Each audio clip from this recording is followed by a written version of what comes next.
말세 그리스도의 좌담 기록.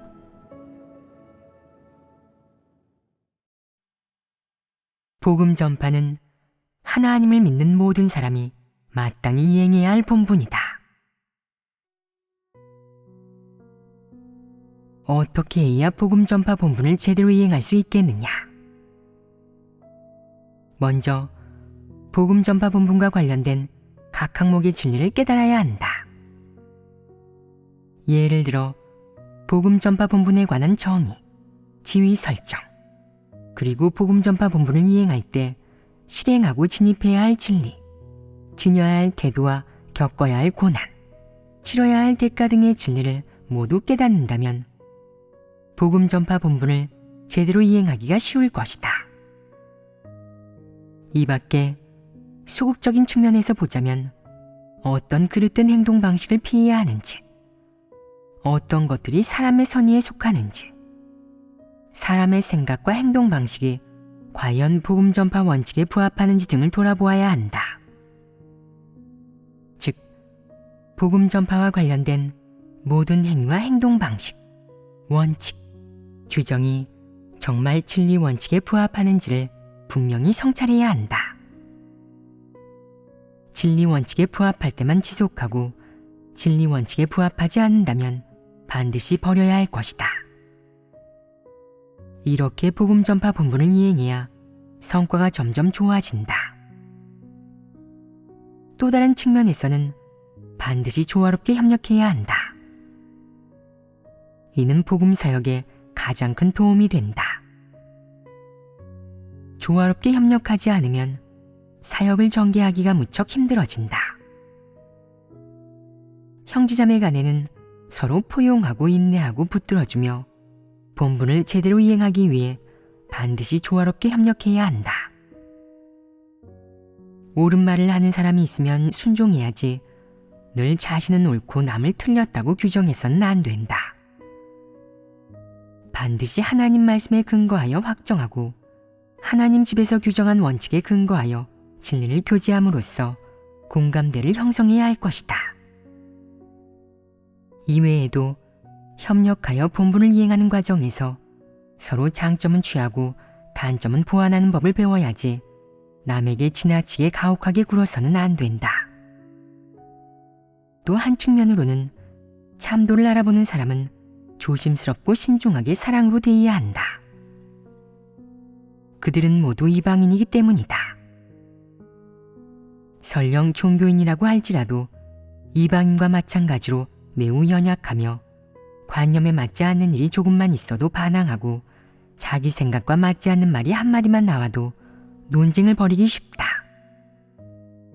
그러므로 그들에게 복음을 전할 때는 포용과 인내, 크나큰 사랑이 필요하고 어느 정도 방식과 방법도 필요하다. 가장 중요한 것은 그들에게 하나님 말씀을 읽어주고 하나님이 선포한 사람을 구원하는 모든 진리를 전해주어 하나님의 음성, 창조주의 말씀을 듣게 하는 것이다. 이렇게 하면 그들에게 도움이 된다. 복음을 전할 때 가장 중요한 원칙은 바로 하나님의 현현을 갈망하고 진리를 사랑하는 사람들이 하나님 말씀을 보고 하나님 음성을 듣게 하는 것이다. 그러므로 사람의 말은 적게 하고 하나님 말씀은 많이 읽어주며 읽어준 후에는 다시 진리를 교제해야 한다. 이렇게 하면 그들이 하나님의 음성을 듣고 얼마간 진리를 깨달을 수 있으며 하나님 앞으로 돌아오기가 쉽다. 복음을 전하는 것은 모든 사람의 책임이자 의무이다.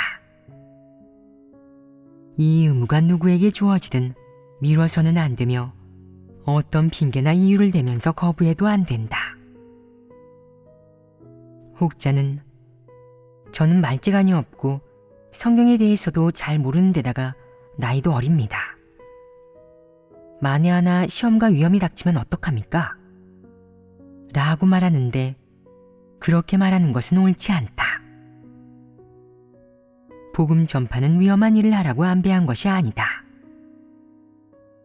위험성이 있다면 하나님 집에서도 보내지 않을 것이다. 교회에서 복음 전파자를 안배하는 데는 원칙이 있으며 위험을 무릅쓰게 하지 않는다. 개인적인 조건과 자질, 장점에 근거하여 합리적으로 안배하고 형제자매가 서로 협력하여 누가 어떤 일을 하는 게 어울리는지 보고 결정하는 것이다. 위험한 요소가 전혀 없다고는 할 수 없다. 사람은 누구나 살아가면서 위험한 일을 직면하니 말이다. 만약 하나님이 직접 보내는 거라면 설령 그 앞에 시험과 고통 혹은 위험이 있다고 할지라도 너는 거부하지 말고 받아들여야 한다. 어째서 거부하지 말고 받아들여야겠느냐? 그것은 사람의 책임이기 때문입니다. 그렇다. 그것이야말로 진정 복음 전파를 자신의 책임이자 본분으로 여기는 것이며 사람이 마땅히 지녀야 할 태도이다. 이것은 진리이니 사람은 가감없이 받아들여야 한다. 만약 언젠가 내가 다른 본분을 이행하는 게 적합하지 않거나 복음 전파에 사람이 필요해 너에게 복음을 전하라고 안배한다면 어떻게 하겠느냐? 거부하지 말고 받아들여야 한다. 어떤 반발심도 품지 말고 분석하거나 연구하지도 마라. 이는 하나님의 부탁이자 내 책임과 본분이니 골라서는 안 된다.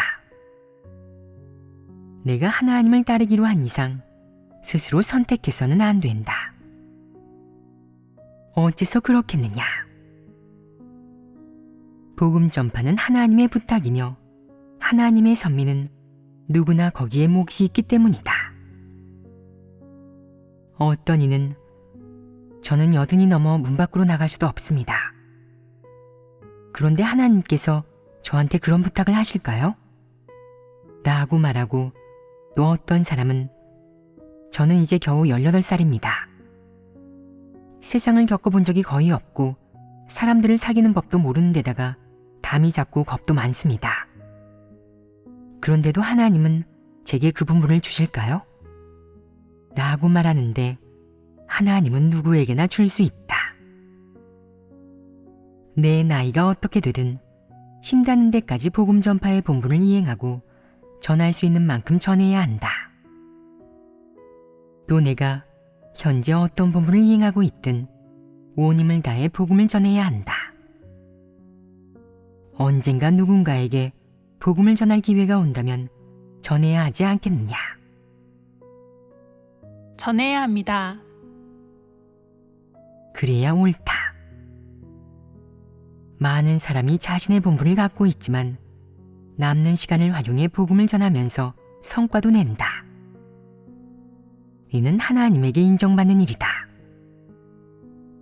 그러므로 복음 전파는 모든 사람의 책임이니 선택하지도 거부하지도 말고 적극적이고 주동적으로 협력해야 한다. 또한 소극적이고 수동적으로 행동하거나 거부하거나 자신을 위한 어떤 이유, 핑계를 지어내 그 본분을 이행하지 않아서는 안 된다. 어떤 사람들은 저는 너무 위험한 환경에 처해 있습니다. 혹시 복음을 전하지 않을 수 있을까요? 라고 말하는데 만약 지금 내 분량이 미미하고 다른 사람이 너를 대신해 줄 수 있다면 또 내가 다른 본분을 이행하는 데 적합하다면 바꿔도 된다. 하지만 내가 꼭 그 본분을 이행해야 하는 상황이라면 어떻게 해야겠느냐? 거부하지 말고 받아들여야 합니다. 그렇다. 거부하지 말고 하나님으로부터 받아들여야 한다. 이는 모든 피조물의 책임이자 의무이다. 어떤 사람들은 저는 몸이 약해 외부에서 복음을 전하면서 고초를 치르는 걸 견디지 못합니다. 라고 말하는데 큰 고초를 치르지 못하겠다면 작은 고생은 해야 하지 않겠느냐. 만약 내가 조금의 고생도 하지 못하겠다면 징벌에 큰 고통을 받게 되지 않겠느냐. 살아있는 한, 숨이 붙어있는 한 너는 본분을 이행하고 복음을 전해야 한다. 이는 지극히 당연한 이치이다. 만약 내가 본분을 거부하고 복음을 전하지 않으며 피하고 벗어나려 한다면 이는 사람이 지녀야 할 태도가 아니다. 반발하고 경계하는 건 역시 사람이 지녀야 할 태도는 아니다. 사람은 언제 어디서든 준비하고 있어야 하며 복음 전파를 자신의 의무와 본분으로 여겨야 한다. 어떤 사람들은 저는 하나님을 이렇게 오랫동안 믿었는데 교회에서는 한 번도 제게 복음을 전하라고 안배한 적이 없습니다.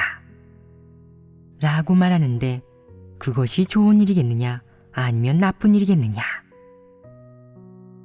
그것은 좋고 나쁨과 상관이 없다.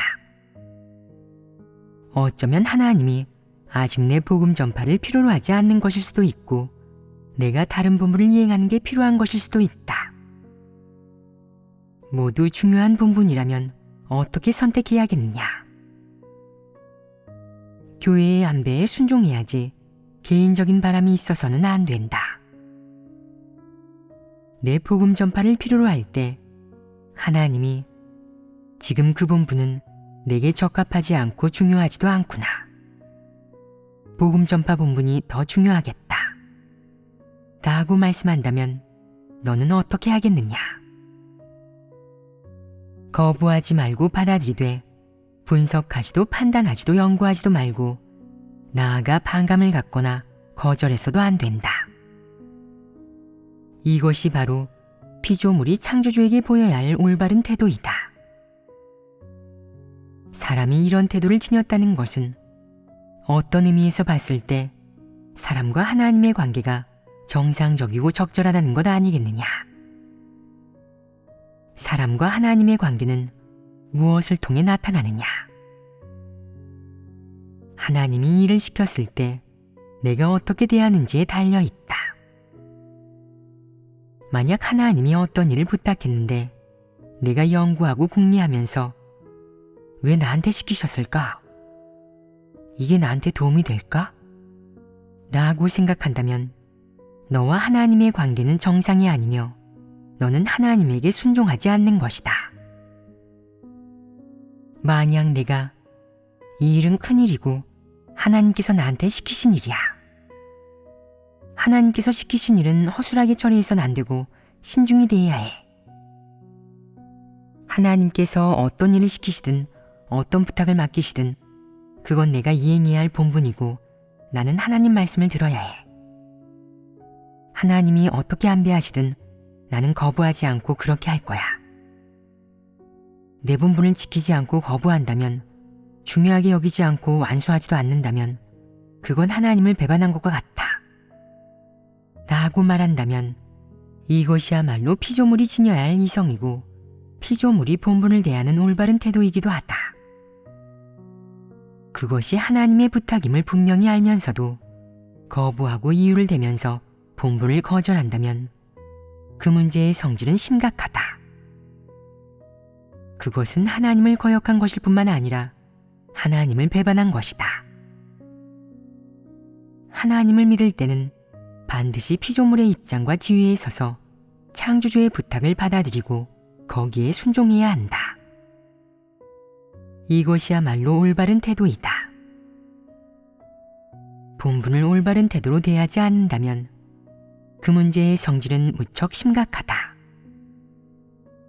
만약 내가 하나님을 믿은 지 얼마 안 돼 진리를 깨닫지 못한다면 내게 진지하게 따져볼 필요는 없겠지만 하나님을 몇 년간 믿고 일부 진리를 깨달았는데도 하나님의 부탁을 거절하여 복음을 전하지 않고 대충 건성으로 본분을 이행한다면 이는 어떤 성질의 문제겠느냐. 이는 양심과 이성이 없는 것일 뿐 아니라 무엇보다도 하나님을 거역하고 대적하는 짓이며 또한 하나님을 배반하는 짓이다.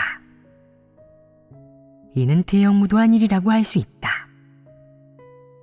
어떻게 말해도 지나치지 않다. 이런 자는 사람이라고 불릴 자격이 없으니 반드시 징벌받아야 할 것이다. 내가 스스로를 피조물이라고 인정했다면 피조물이 지녀야 할 이성은 무엇이겠느냐? 창조주가 시키는 대로 하고 창조주가 안배한 대로 순종하는 것이다. 이는 사람이 지녀야 할 양심과 이성이다. 진리를 깨달은 사람이라면 더더욱 하나님의 지배와 안배에 절대적으로 순종해야지 조금이라도 거역해서는 안 된다. 복음 전파 측면의 진리는 많은 사람에게 적용된다. 아마 모든 사람과 관련이 있을 것이다. 몇몇 사람들은 처음 이 측면의 진리에 관한 교제를 들을 때 그것이 자신과는 무관하다고 생각했다. 하지만 이제 모든 사람이 복음 전파라는 이 본분을 받아들이는 태도를 보이며 이 측면의 진리를 인지하고 이 본분의 정확한 정의를 내렸을 것이다. 그럼 사람은 자신의 위치를 어떻게 생각하느냐? 피조물로 생각합니다. 너는 피조물이다. 그럼 피조물의 첫 번째 임무는 무엇이냐? 창조주께 순종하는 것입니다. 창조주에게 순종하는 첫 번째 태도는 무엇이냐? 피조물의 본분을 이행하는 것입니다. 그럼 피조물이 첫 번째로 이행해야 할 본분은 무엇이냐? 복음을 전해 하나님을 증거하는 것입니다. 그렇다. 바로 그 대답을 원했다. 한참을 돌아서 본론으로 왔구나. 모든 피조물의 첫 번째 임무는 복음을 전하는 것이고 하나님의 사역을 증거하고 전파하여 온 세상 땅끝까지 퍼져나가게 하는 것이다. 이것이 바로 지금 하나님의 복음을 받아들인 모든 사람이 거부하지 말고 받아들여야 할 직책이자 의무이다. 어쩌면 지금 너는 그 본분을 이행하지 않을 수도 있고 그 본분이 내게서 너무 멀리 떨어져 있을 수도 있으며 그 본분을 이행해야 한다는 생각을 한 번도 해본 적이 없을 수도 있다. 하지만 너는 마음속으로 분명히 알고 있어야 한다. 그 본분이 너와 관련이 있으며 그것은 다른 사람의 책임일 뿐만 아니라 내 책임, 내 본분이기도 하다는 사실을 말이다. 비록 현재 내게 그 본분을 이행하라고 안배하진 않았지만 그렇다고 해서 그것이 너와 무관한 것은 아니며 내가 그 본분을 이행하지 않아도 되는 것도 아니고 하나님이 내게 그 본분을 맡기지 않은 것도 아니다. 이 점을 이해한다면 복음 전파라는 본분에 대한 견해가 진리와 하나님의 뜻에 부합하지 않겠느냐.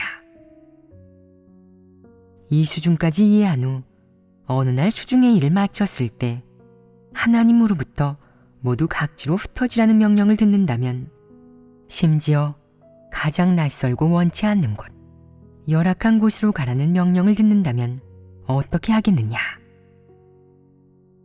거부하지 않고 받아들일 것입니다.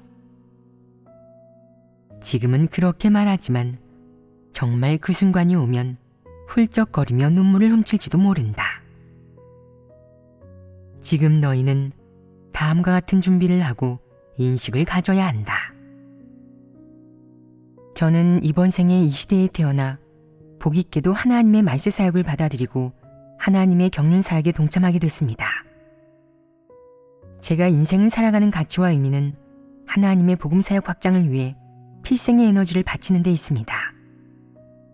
다른 것은 아무것도 생각하지 않겠습니다. 너희에게는 이런 의지가 있느냐?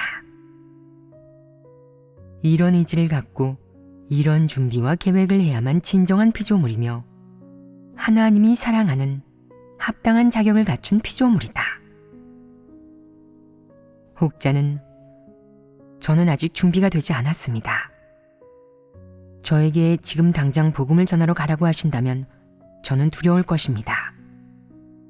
라고 말하는데 두려워하지 마라. 내가 준비가 되지 않았다면 하나님은 강요하지 않는다. 설령 준비가 되었다고 해도 하나님에게 당장 쓰임받지 않을 수도 있다. 그럼 언제 쓰임받겠느냐?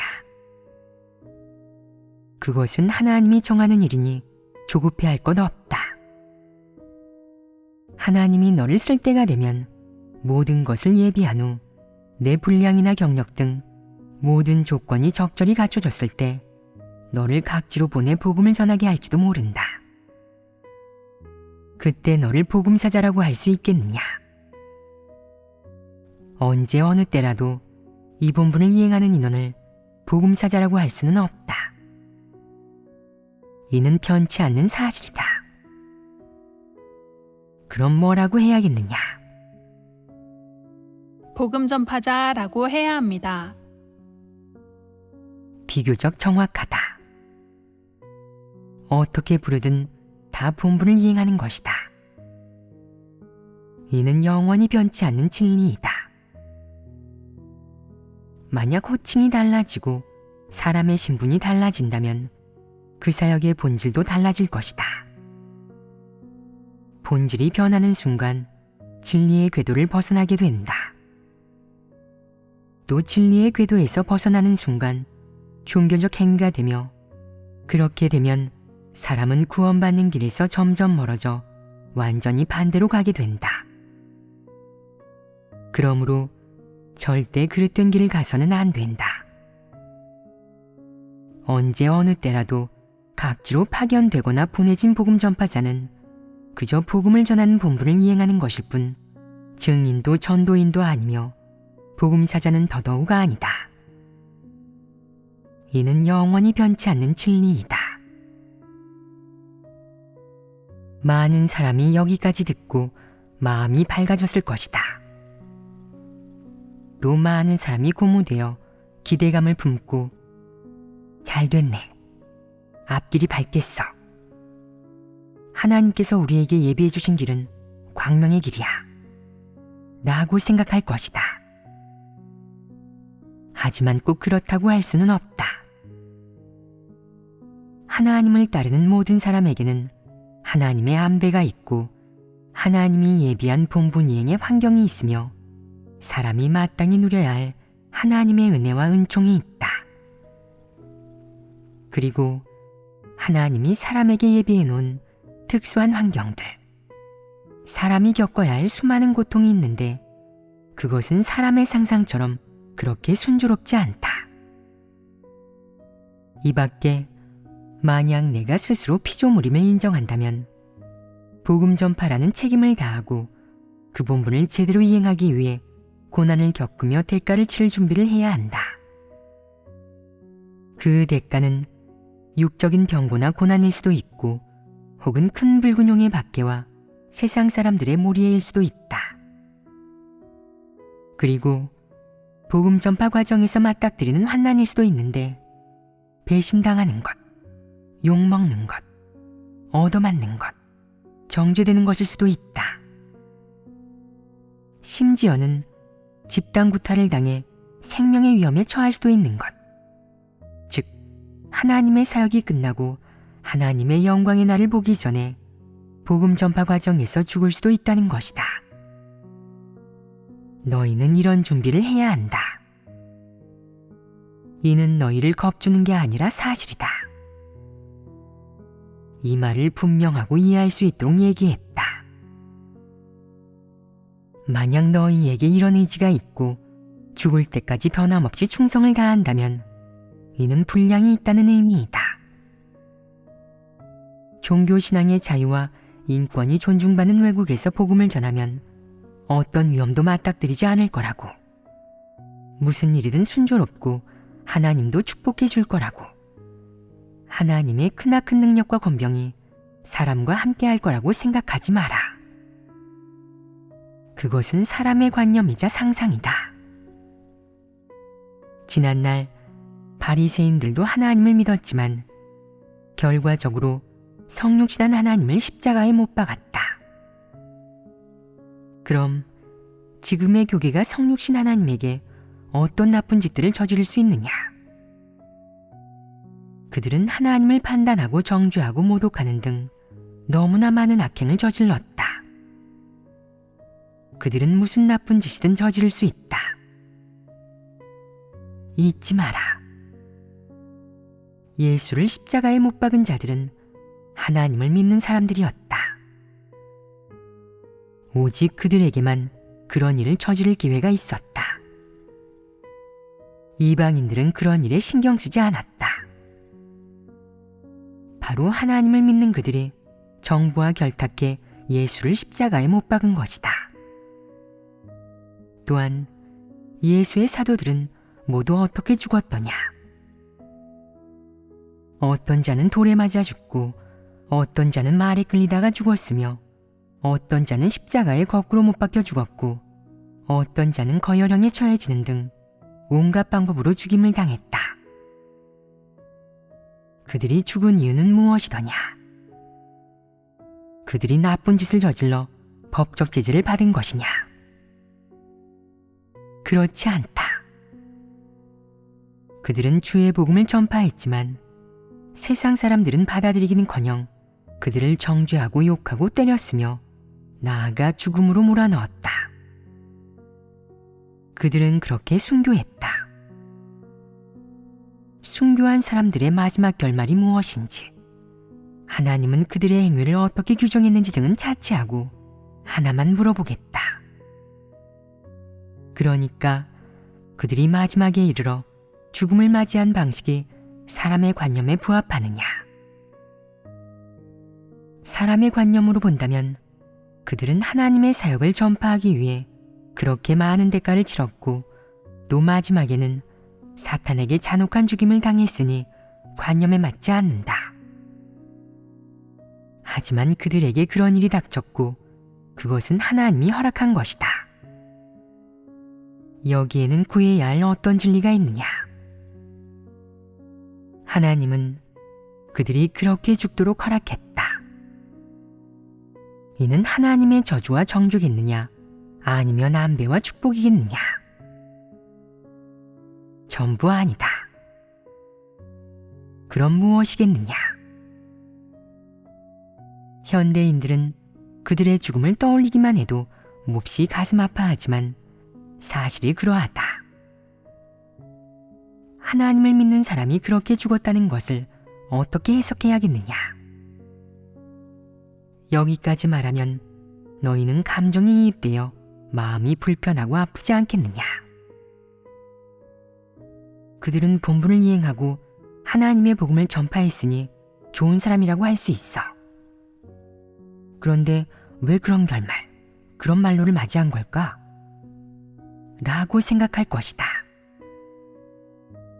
사실 그들의 육은 그렇게 죽고 사라져 그런 방식으로 이 세상을 떠났지만 그렇다고 해서 그들의 결말이 그런 것이라고는 할 수 없다. 그들이 죽을 때, 세상을 떠날 때 어떤 과정과 방식을 겪었든 그것은 그들의 생명과 그 피조물들의 마지막 결말에 대한 하나님의 규정이 아니다. 너는 이 점을 명확히 해야 한다. 반대로 그들은 바로 그런 방식으로 이 세상을 정죄하고 하나님의 행사를 증거한 것이다. 그 피조물들은 가장 귀한 생명, 그 생명의 마지막 순간을 이용해 하나님의 행사와 크나큰 능력을 증거함으로써 사탄과 이 세상에 하나님의 모든 행사는 옳은 것임을, 예수는 하나님이자 주님이며 하나님이 입은 육신임을 선고했다. 생명이 끝나는 순간에도 그들은 예수의 이름을 부정하지 않았다. 이는 이 세상에 대한 하나의 심판 아니겠느냐? 그들은 목숨으로 세상에 선고하고 인류에게 증명했다. 예수는 주이자 그리스도이며 하나님이 입은 육신이고 그가 행한 구속사역은 전 인류를 살아남게 했다는 것을, 이 사실은 영원히 변하지 않는다는 것을 말이다. 예수의 복음을 전파하기 위해 순교한 사람들은 어느 수준까지 본분을 이행했느냐? 궁극의 경지에 오르지 않았느냐? 이 궁극의 경지를 무엇으로 보여주었느냐? 목숨을 바침으로써 보여주었습니다. 그렇다. 목숨을 대가로 바쳤다. 사람의 삶에서 가정, 재물, 물질 등은 모두 중요하지 않은 것들이며 자신과 관계가 있는 것은 오직 생명뿐이다. 생명은 살아있는 모든 사람이 가장 귀하게 여길 만한 것, 가장 귀한 것이다. 그런데 그들은 그 가장 귀한 것을 바쳐 인류에 대한 하나님의 사랑을 실증하고 증거했으며 죽음에 이르기까지 하나님의 이름과 사역을 부정하지 않고 마지막 순간을 이용해 이 사실의 존재를 증거했다. 이는 최고 수준의 증거 아니겠느냐? 이는 최고의 본분 이행으로 책임을 다한 것이다. 사탄이 위협하고 협박해도 심지어 마지막에 생명을 대가로 바치라고 할 때도 그들은 자신의 책임을 포기하지 않았다. 이는 본분 이행이 궁극의 경지에 이른 것이다. 이 말이 무슨 의미겠느냐? 너희도 이런 방식으로 하나님을 증거하고 하나님의 복음을 전파하라는 것이겠느냐? 꼭 그렇게 할 필요는 없지만 그것이 너의 책임이라는 것은 알아야 한다. 하나님이 필요로 한다면 거부하지 말고 받아들여야 한다. 지금은 내면의 두려움과 걱정이 있겠지만 그 걱정이 소용이 있겠느냐? 만약 하나님이 내가 그렇게 하기를 원치 않는다면 내가 걱정하든 걱정하지 않든 소용이 없다. 반대로 만약 하나님이 내가 그렇게 하기를 원한다면 너는 핑계를 대지도 거부하지도 말고 주동적으로 협력하며 받아들여야지 걱정해서는 안 된다. 사람은 어떻게 죽든 사탄 앞에서 죽어서는 안 되며 사탄의 손안에서 죽어서도 안 된다. 죽더라도 하나님 손안에서 죽어야 한다. 하나님에게서 와서 하나님에게로 돌아가는 것. 이것이 바로 피조물이 마땅히 갖춰야 할 이성이자 태도이다. 이것이 바로 복음을 전하고 본분을 이행할 때 알아야 할 마지막 진리이다. 하나님이 육신을 입고 사역하여 사람을 구원한다는 이 복음을 목숨 바쳐 전파하고 증거해야 하는 것이다. 만약 내가 이런 의지를 갖고 이렇게 증거할 수 있다면 더없이 좋을 것이다. 하지만 아직 이런 의지를 갖추지 못했다면 최소한 눈앞의 책임과 본분을 다한 후에 나머지는 하나님에게 맡겨라. 아마 시간이 흐르며 나이와 경력이 많아지고 진리에 대해 깨달은 정도가 점점 깊어지면서 너에게는 하나님의 복음 사역을 위해 일생을 바칠 의무와 책임이 있다는 것을, 심지어 생명의 마지막 순간까지 그래야 한다는 것을 알게 될 것이다. 지금 이 화제를 다루기 시작한 것은 매우 적절하다. 하나님 나라의 복음이 이미 확장되기 시작했기 때문이다. 지난날 율법 시대와 은혜 시대의 옛 선지자, 성도들은 복음 전파를 위해 몸을 바쳤다.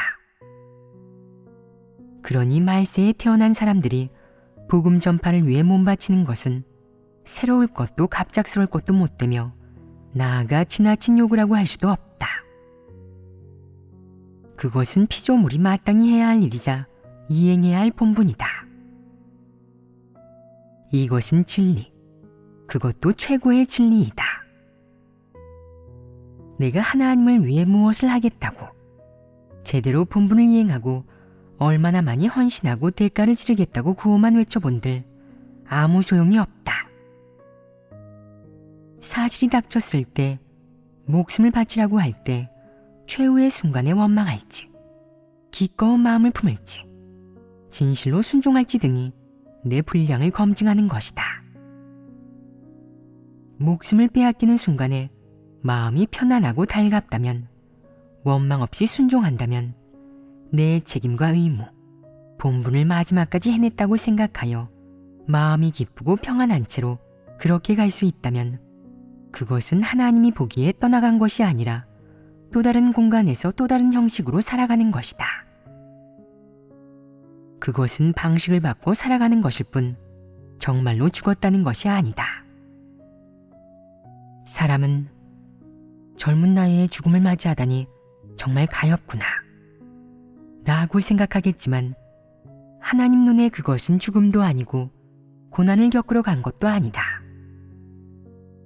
그것은 복을 누리러 간 것이고 하나님에게 더 가까워진 것이다.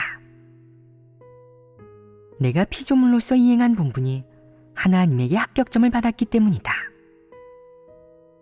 너는 내 본분을 마쳤고 하나님은 내가 피조물에 대열해서 더는 그런 본분을 이행하기를 원치 않는다.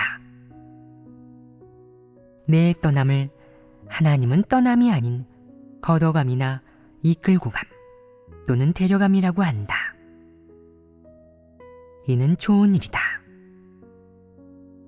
너희는 하나님이 데려가기를 원하느냐? 원합니다. 원하지 마라. 사람이 살면서 이해하지 못하는 일은 무척 많다. 그러니 너무 급히 그 길을 가지 마라. 그날이 오기 전에 더 많은 진리를 깨닫고 창조주에 대해 더 많이 인식하여 어떤 아쉬움도 남기지 않도록 노력해라. 어째서 어떤 아쉬움도 남기지 말라고 하겠느냐?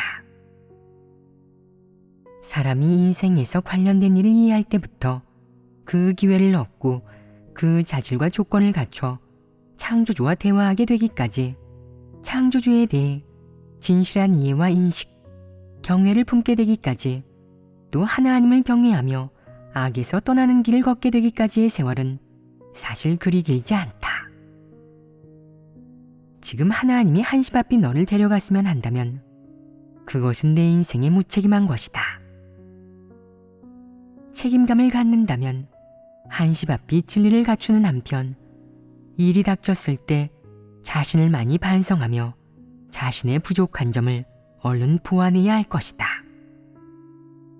그리하여 진리를 실행하고 원칙대로 일을 처리하며 진리 실제에 진입해 하나님을 더 많이 인식하고 하나님의 뜻을 알고 이해할 수 있고 그 삶이 헛되지 않게 해야 한다. 창조주가 어디에 있는지, 창조주의 뜻이 무엇인지, 창조주의 희로애락은 어떤 것인지를 알아야 한다. 더 깊이 인식하지 못하고 전부를 깨닫지는 못할지라도 최소한 하나님을 기본적으로 알 수 있어야 하며 하나님을 배반하지 않고 하나님과 기본적으로 합할 수 있어야 한다. 하나님을 배려하고 하나님에게 기본적인 위안을 줄 수 있고 피조물이 해야 할 것들, 기본적으로 할 수 있는 것들을 해내야 한다. 이것은 결코 쉬운 일이 아니다. 사람이 본분을 이행하면서 조금씩 스스로를 인식하고 나아가 하나님을 인식하게 되는 과정은 사실 창조주와 피조물 사이의 상호작용이며 평생 추억할 만한 과정이다. 또한 그것은 사람에게 고통스럽고 괴로운 과정이 아니라 누림이 있는 과정이다. 그러니 사람은 본분을 이행하는 모든 나날과 시간을 소중히 여겨야 한다. 이 세월을 짐이나 부담으로 여기지 말고 소중히 여기면서 그 단계의 삶을 음미하고 느껴야 할 것이다. 그러고 나면 진리를 깨닫고 어느 정도 사람답게 살게 되며 하나님께 경외심을 품게 되고 악행은 점점 줄어들게 된다. 내가 적잖은 진리를 깨닫고 하나님이 가슴 아파하거나 싫어하는 일을 하지 않는다면 하나님 앞에 오게 되었을 때 하나님이 너를 혐오하지 않는다고 느낄 것이다. 이 얼마나 좋은 일이냐. 이 수준에 이른다면 죽어도 마음이 편안하지 않겠느냐. 그러니 지금 죽음을 원하는 자들은 어떤 것이겠느냐. 도피하려는 것이고 고난을 치르지 않으려는 것이며 대충 생을 마감한 후 하나님께 가서 도착보고를 하려는 것이다. 그러나 내가 하나님께 도착보고를 하려고 해도 하나님이 너를 원치 않는다. 하나님이 부르기 전에 왜 도착보고를 하려는 것이냐? 미리 도착보고를 할 필요는 없다.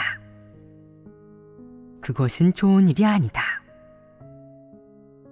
내가 의미 있고 가치 있는 인생을 살아낸 후 하나님이 너를 데려간다면 얼마나 좋겠느냐. 오늘 이야기한 내용을 모두 이해했느냐? 이런 말이 너희에게 새로운 부담을 안겨주지 않았기를 바란다. 또 오늘 교제한 이런 내용이 겁을 준 게 아니라 너희가 깨달아야 할 일부 진리를 깨닫게 했기를. 하나님을 믿는 일에 대해 더 확신이 생기고 더 든든하고 명확해졌기를 바란다. 이런 성과를 얻었느냐? 그렇습니다. 그럼 말해보아라. 여태까지는 복음 전파를 진정한 본분으로 여기지 않았습니다. 내면에 그릇되고 터무니없는 관점이 많이 있었죠. 다른 본분을 제대로 이행하지 못하면 복음을 전하러 가도록 안배하는 거라고 생각했습니다. 마치 복음 전파가 가장 안 좋은 본분인 것처럼 말입니다. 복음 전파를 진정 하나님이 사람에게 맡기신 부탁으로 여기지 않은 것입니다. 그런데 오늘 하나님께서는 복음을 전하고 하나님을 증거하는 것은 사람의 책임이니 거부하지 말고 행해야 한다는 말씀을 하셨습니다. 그 말씀을 듣자 그제야 제 관점이 너무도 그릇되었으며 그로 인해 복음 전파라는 본분을 진정으로 잘 이행하려 하지 않았다는 사실을 깨달았습니다. 오늘 하나님의 교제를 들으면서 제 관점을 바로잡았습니다. 훌륭하다. 또 다른 사람이 말해보겠느냐? 저는 여태까지 제가 보잘것없는 피조물이라고 생각했습니다. 제가 이행하는 본분을 중요한 일이 아니라 별 볼 일 없는 일로 생각했지요. 하지만 오늘 하나님께서는 당신이 예정하신 모든 사람이 이행하는 본분은 다 당신이 정해놓으신 것이며 심혈을 기울여 계획하고 안배하신 거라고, 만약 사람이 본분에 충성을 다하지 않는다면 그것은 자신의 책임과 의무를 피하는 거라고 말씀하셨습니다. 특히 복음을 전하고 하나님을 증거하는 것은 하나님이 모든 사람에게 맡기신 부탁이자 피조물의 직책이라는 교제를 들으면서 하나님이 정해주신 이 길을 가겠다는 크나큰 믿음과 의지가 생겼습니다. 제 인생의 책임을 지고 제 본분을 제대로 이행하며 제 사명을 완수하여 하나님께 어느 정도 위안을 드릴 수 있도록 말입니다.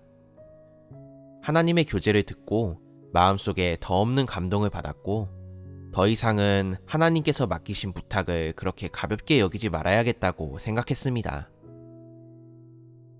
훌륭하구나. 모두 공감할 것이다. 그렇지 않으냐? 사람이 진리를 깨닫지 못하면 흐리멍덩하다. 복음 전파 같은 큰일을 별것 아닌 것처럼 생각하게 되는 것이다. 하지만 진리를 분명히 교제하면 그 일의 중요성을 깨닫고 자신의 위치를 알게 되며 자신이 살아가는 가치를 알게 된다. 이러면 방향을 갖게 된 것 아니겠느냐? 진리는 사람의 마음을 변화시킬 수 있다. 진리 외에 어떤 이론이 내 마음을 흔들고 내 관점을 바꿀 수 있겠느냐?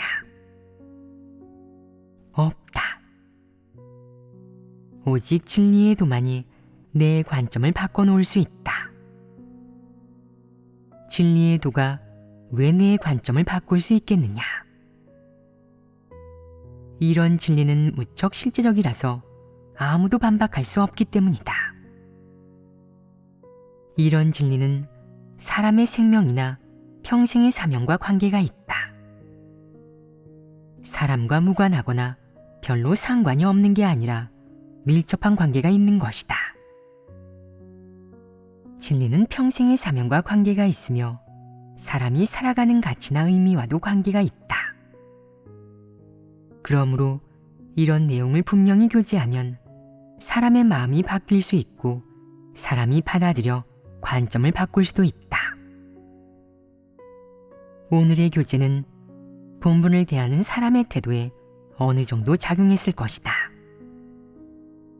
이러한 진리가 사람의 인생, 삶과 추구 방향을 바꿔놓을 수 있다면 더없이 좋을 것이다. 그럼 오늘 이런 말을 한 것도 헛수고가 아닐 테니 말이다. 이런 진리를 교제한 후 실생활 속에서 조금씩 적용하고 체험하고 소화하여 그런 진리들이 내 실제가 되고 생명이 된다면 피조물이라는 내 호칭은 하나님에게서 지워지지 않을 것이고 그러면 진정으로 얻을 것이다. 그때 하나님이 정말 내게 생명을 바치라고 하고 내 목숨으로 하나님의 행사와 복음을 증거하라고 하면 너는 걱정도 두려움도 없을 것이고 거부하는 일은 더더욱 없을 것이다. 너는 기쁘게 받아들일 것이다. 그것이 창조주가 너에게 맡긴 부탁이므로 너는 하나님으로부터 받아들일 것이다. 그러니 지금 사람은 그날을 기다리고 맞이하기 위해 이런 진리를 듣고 깨닫는 것 외에도 하나님 말씀을 많이 갖추고 하나님의 사역과 성품을 더 많이, 더 깊게 인식하기 위해 노력해야 한다. 이것이 무엇보다 중요하다.